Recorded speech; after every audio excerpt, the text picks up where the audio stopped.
लखनऊ के Apollo medics अस्पताल ने उत्तर प्रदेश में पहली बार लैब में तैयार सेल्स की मदद से यूरिथ्रल स्ट्रिक्चर का सफल इलाज कर मेडिकल क्षेत्र में एक नई उपलब्धि हासिल की है।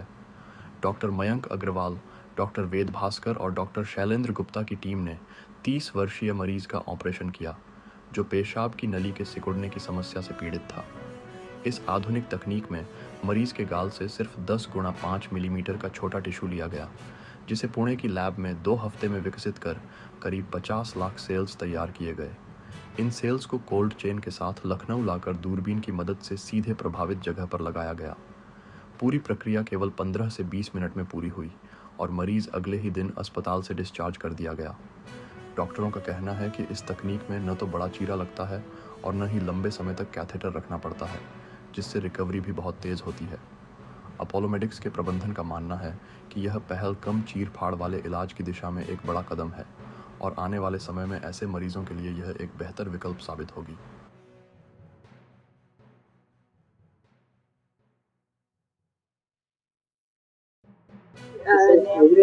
उसके बारे में क्या कुछ कहना चाहिए?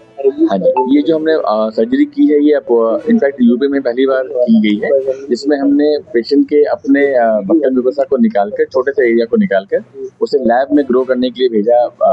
बॉम्बे के पास एक लैब है वहाँ पर, और 2 वीक से जब वो ग्रो करके हमारे पास वापस आ गई तो उसको हमने दूरबीन द्वारा इम्प्लांट कर दिया।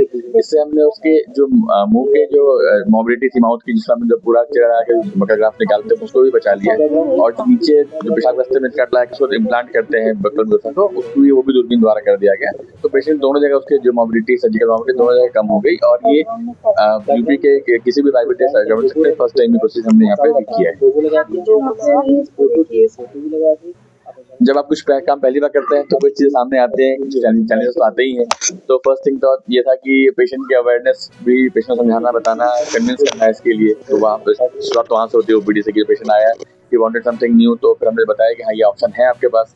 तो फर्स्ट थिंग आता है कि ठीक है, इसके सक्सेस क्या है, फेलियर्स क्या है, तो जो लिटरेचर में जो भी हमारे पास डेटा अवेलेबल है सब समझाया हमने उनको। तो उससे वो कन्विंस थे कि नहीं ठीक है, हमारे पास इस समय से अच्छा ऑप्शन अभी नहीं है, तो हम इसको जाना चाहते हैं। सेकंड फैक्टर कॉस्ट का आता है कि इसमें क्या कितना खर्चा आएगा और पेशेंट उसके लिए विलिंग है कि नहीं। तो इसमें खर्चा अराउंड, क्योंकि इम्प्लांट का कॉस्ट अराउंड 1.5 लाख रुपए है, और सब मिला के खर्चा अराउंड 3 लाख के आसपास का एक्सपेक्टेड था। बट पेशेंट वॉज विलिंग कि हाँ ठीक है, जो भी कॉस्ट आएगा मैं रेडी हूँ, और पेशेंट का इंश्योरेंस भी था, उसमें भी कवरेज था उसका, तो विलिंग फॉर द कॉस्ट। फिर उसके बाद नेक्स्ट हुआ कि जब हमने सब कुछ प्लानिंग कर ली कि करना है, तो जो टीम आती है जिनके पास वो इम्प्लांट जाते हैं एयरलिफ्ट होके, उनको रेडी करना पड़ा कि हम इस डेट को इंटीमेट करना पड़ा कि हम इस डेट को करने वाले। तो उनकी टीम वहाँ से वो कोल्ड चेन के स्पेशल बॉक्स लेकर आते हैं, उसमें उन्होंने इम्प्लांट करेक्ट किया, फिर उसको वापस एयरलिफ्ट करके ले गए। फिर जिस दिन हमें इम्प्लांट करना था उसके पहले हमारे हॉस्पिटल में उसका कोड जनरेट करना उसका, ताकि वो हमारे फार्मेसी में अवेलेबल हो सके। वो सब अपना जो मैनेजमेंट प्रोसेस है वो सब उसमें सब लग के कराना पड़ा। फिर सारे काम हो गए, तो फिर उनकी जो टीम फिर जो इम्प्लांट लेके वहाँ से आती है, वो भी एयरलिफ्ट लेके वहाँ से लाती है, फिर हमें वो, तो वो सारे स्टेप्स पे थोड़ा सा मुस्तैदी से करके, लेकिन सारा काम स्मूथली हो गया और कहीं पे किसी प्रॉब्लम नहीं आई। कितना टाइम लगा, और ट्रीटमेंट से पहले मरीज को उसके बाद क्या कुछ सावधानियां रखनी पड़ी? देखिए, ये ट्रीटमेंट को करने में वैसे तो 2 हफ्ते का समय लगा, लेकिन पहला प्रोसीजर है वो कुछ मिनटों का ही था, और पेशेंट डे केयर में ही छुट्टी हो गई थी।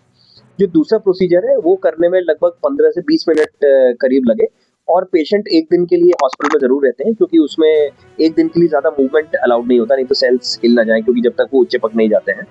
पेशेंट को सावधानी सिर्फ इतनी रखनी होती है कि जब उनकी दूसरे दिन छुट्टी होगी तो किसी भी अलग अन्य ऑपरेशन की तरह पेशाब में जोर नहीं लगाना है, सफाई का ध्यान रखना है, और बहुत ज़्यादा मूवमेंट नहीं करना है। इसमें कैथेटर क्योंकि 5 से 7 दिन में निकल जाता है, तो इतना ही 1 हफ्ते की छुट्टी उनको अपने काम से लेनी पड़ती है। और सफाई का ध्यान ज़रूरी, क्योंकि इन्फेक्शन नहीं होना चाहिए, वो किसी भी ऑपरेशन के लिए ये इम्पोर्टेंट है। इस ऑपरेशन के लिए कोई अलग से कोई और प्रिकॉशन लेनी पड़ी ऐसा नहीं है। और एक मैं आपको कहना चाहूँगा, ये प्रयोग नहीं है, ये अब एस्टैब्लिश्ड प्रोसीजर है जो कि अपकमिंग है। इसके प्रयोग हम तब बोलते हैं जब ये एक्सपेरिमेंटल फेज में होता है। ये एक्सपेरिमेंटल फेज से बाहर निकल चुका है, ये ऑलरेडी एक एस्टैब्लिश्ड प्रोसीजर हो गया है। सिर्फ अवेयरनेस कम है, करने वाले लोग कम है, और लोगों में इसकी एक्सेप्टेंस कम है। तो हम इसको एक एस्टैब्लिश न्यू प्रोसीजर की तरह ही लेंगे। और अपोलो मेडिक्स के जो मैनेजमेंट है, डॉक्टर मयंक सोमानी, डॉक्टर अजय, इनको मैं बहुत तहे दिल से शुक्रिया करना चाहूँगा कि वो हमेशा ही कोशिश में रहते हैं कि मरीजों को अच्छे से अच्छा, नए से नया और बेटर से बेटर टेक्निक टाइम से मिल पाए। और इस पहले प्रोसीजर को करने में हॉस्पिटल ने बहुत बड़ा योगदान दिया है और आगे भी देते रहेंगे इस तरह के नए प्रोसीजर। नहीं, ये पर्टिकुलर किसी भी एज ग्रुप में किया जा सकता है, लेकिन अगर देखा जाए स्ट्रक्चर की जो कंडीशंस होती है वो यंग एज में या ओल्ड एज में ही ज़्यादा होती हैं। बच्चों में स्ट्रक्चर होने की संभावना कम रहती है अनटिल अनलेस की कुछ उनके साथ प्रोसीजर हुआ हो, कैथेटर पड़ा हो। तो जनरली तो यंग एज में ज़्यादा अच्छा है, क्योंकि अगर आप मेजर सर्जरी से बचते हैं तो उसके कॉम्प्लिकेशन जो साइड इफेक्ट होते हैं उन सब से भी बचे रहेंगे। तो करने को ये किसी भी एज ग्रुप में किया जा सकता है। बात करें तो कितना है? सक्सेस रेट अगर देखा जाए जो डॉक्यूमेंटेड है अभी तक लास्ट 3 to 4 ईयर से यहाँ इंडिया में यूज हो रहा है, तो अभी तक का जो सक्सेस रेट है नियर अबाउट 80% सक्सेस रेट है, यानी कि 100 में से 80 पेशेंट में लॉन्ग टर्म में रिलीफ रहता है। कोई उनको आगे चल करके नली नहीं डालनी पड़ती।